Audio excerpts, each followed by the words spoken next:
Hi, I'm Andrea Goberville, and tonight I'm going to read How Dachshunds Came to Be, a tall tale about a short, long dog. It's written by Kizzy Elizabeth Jones, and I used to work with her in Seattle, and so that's why I chose it today.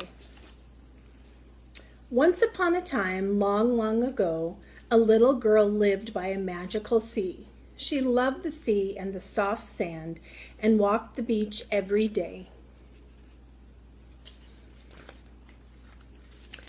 Whenever the outgoing tide pulled back the waves, the little girl gazed at colorful sea stars, anemones, mussels, and barnacles. Sea foam left behind on the shore from the surf reminded her of petticoats sashaying in the salt wind.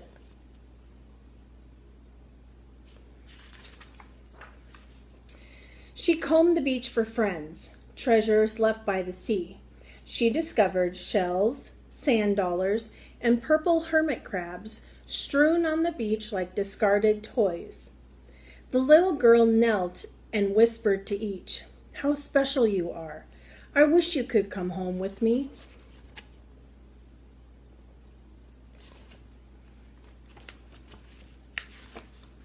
Her favorite friends were a pod of gray humpback whales.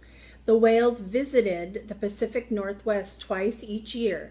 They migrated between their winter stay in the warm waters of the south and their summer stay in the cool waters of the north. How happy she was to see them and their newborn whale calves. The pod played with her by blowing water up in the air. The spray caught the sunlight and made shimmering rainbows. They teased her with their massive backs skimming just below the ocean's surface, breaching and then flashing their mighty whale tails. Such fun! How the little girl loved spending time with those friends. Sadly, she knew they could not go home with her.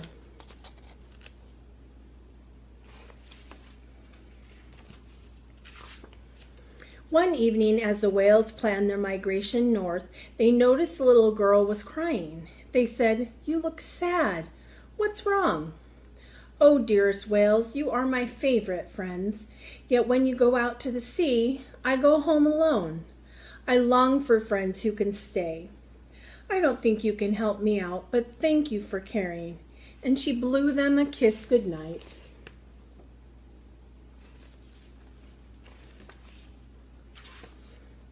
Later, the pod gathered, joined by many sea creatures who also loved the little girl. They all longed to help her feel less lonely. At first, each of the sea creatures thought a companion made in its own image would be the perfect friend for her.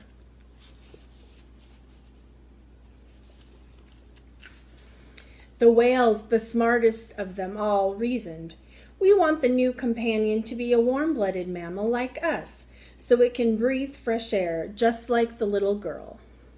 The sand-colored gooseneck barnacles said, "The companion needs to be like us, with a long nose to sniff out its food and to snuggle with the little girl."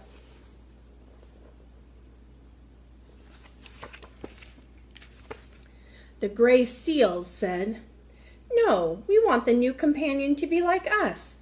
It needs a long sleek body to easily cuddle in the little girl's arms." Soon the sea creatures realized no single one of them would be the right companion, so they asked themselves, what if we could create a completely new creature who mirrored our special qualities?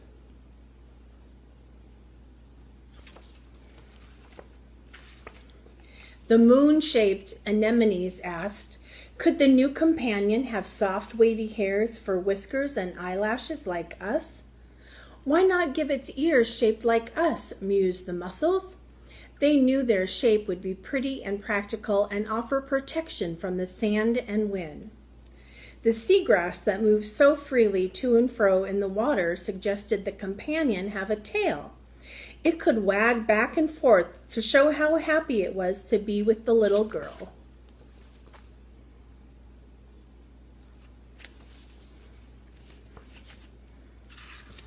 The octopus offered, "We think the new companion should have 8 legs like us." The fish fretted and said, Pooey! We have no legs. Why couldn't it be like us? After much talking, the group compromised on 4 short legs, 2 in the front and 2 in the back.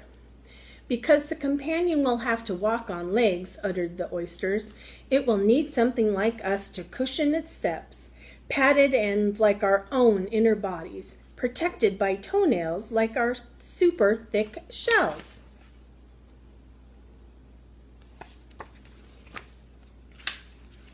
As the story goes, while the little girl slept, her ocean friends, the magic of the sea, and the power of love created not 1, but 3 new companions.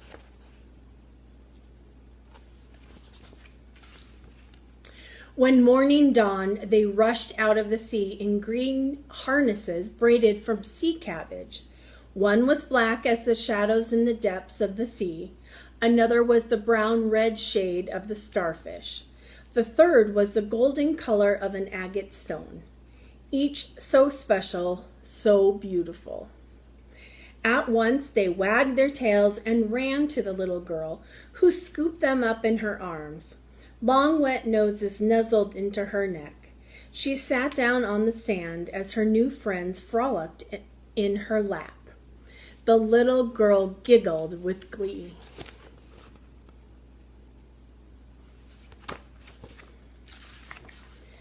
Floating on the waves, a fun-loving sea otter offered the final gift. Live in the moment and always take time to play. The whales breached in joy, the waves laughed and splashed the rocks.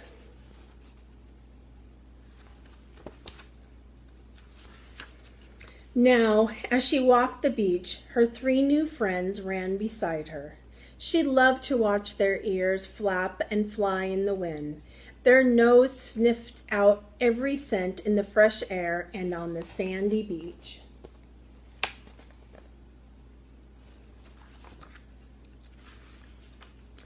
After the little girl waved goodbye to her dear whales and said goodnight to her sea friends, she guided her new loving companions home.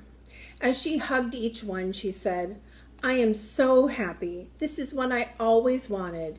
Best friends who can play and stay." That was exactly what the sea creatures had intended, and that is how dachshunds came to be. And they continue to make people happy to this very day. The end. Thank you so much for sharing this with me tonight. We'll see you soon. Bye.